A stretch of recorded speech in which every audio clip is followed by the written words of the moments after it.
Okay, so For advocacy.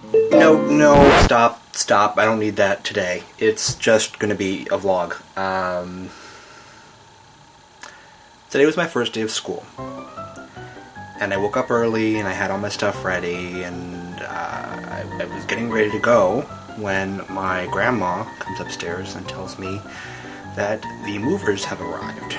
The movers that we canceled last week because the plan to sell the house fell through. So despite the fact that we canceled, they showed up with a gigantic truck to block the driveway and tried to charge us a bunch of money for canceling on the day of, which is not what happened. So I end up leaving late for class, and I get there late, only to realize that I hadn't picked up my parking sticker thing. I had my hang tag, but I needed some kind of a thingy-mabob, I don't know, to stick in my car so I can get in and out of the parking deck. So I park in the visitor lot after driving around trying to figure out where to go. It's already 10 or 15 minutes after class has started. And I get out, I go to parking services. There's a gigantic line. That's not their fault, just, you know, a matter of coincidences. And I finally get my little fob device thing. I stick it in my car. I drive out of the visitor lot. I make a circle of the parking lot. I have to go the long way around, not the convenient way around.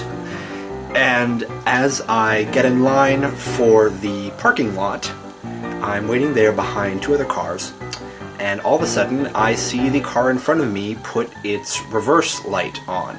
And I think to myself, well, hopefully he sees me, because, you know, I'm behind him. There's a car behind him, and I could see the driver, so I don't see what was going on. The car starts to back up, and in that reflex, I start to lay on the horn, but it's too late. The car smashes into me, and I just am... Ugh. It's already probably half an hour, not quite, into class time at this point, and my class is 50 minutes long, by the way, so I get out of my car, and I say, you know, I look at the car, there's a little bit of a scrape, it's actually not that bad, but I just say, look, we should exchange information, just in case, I don't know what, and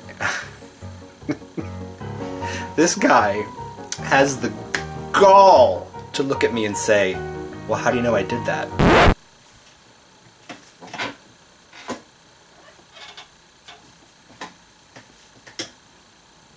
What? And I said to him straight up, because you just backed into me because you weren't looking where you were going. And and of course, I was not trying to be hostile. I was just saying, look, we need to exchange information. That's what you do when there's an accident. It's not that bad, but whatever. So I dig through my glove compartment for my insurance card. I pull that out, and we just, you know, exchange information on the iPod. Finally, at the end, we sort of say, look, you know, he said, you know, I'm not trying to give you a hard time. I'm like, no, I know, it's a stressful day. It's the first day of school. We're all trying to get to where we're going. I make it to class about 10 minutes before the end of class. Now, luckily, I know this teacher, so she was very understanding in the end. She invited me in, sort of said, oh, you know, hi, how are you doing? But of course, her friendly nature turned everyone's eyes on me, which is always super intimidating when you don't know anyone in the class. So, there are no seats. I noticed an empty spot near a desk, but there's no chair. The teacher, very kindly, and not in any kind of bad intention, says, oh, Roman, there's a seat up here if you'd like, directly in front of the projector screen where she's showing everyone the syllabus. And in retrospect, I should have said yes, but because I was afraid of making even more of a spectacle of myself, I said no, and I decided to take the chair to the back of the classroom, pretty much, which is where the empty seat was. If I had known how loud that rolly chair would be, I would have gladly taken sitting in front of the projector screen. It takes me until about the second row before I realize how loud that chair is.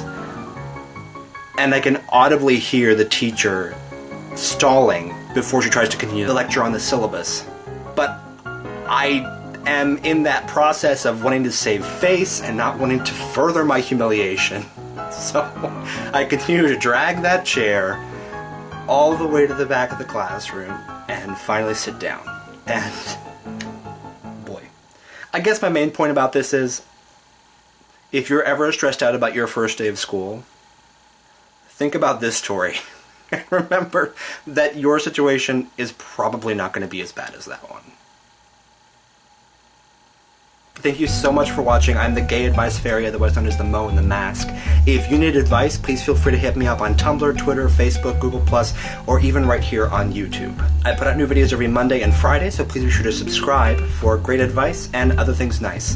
Have a much better day than mine. Bye.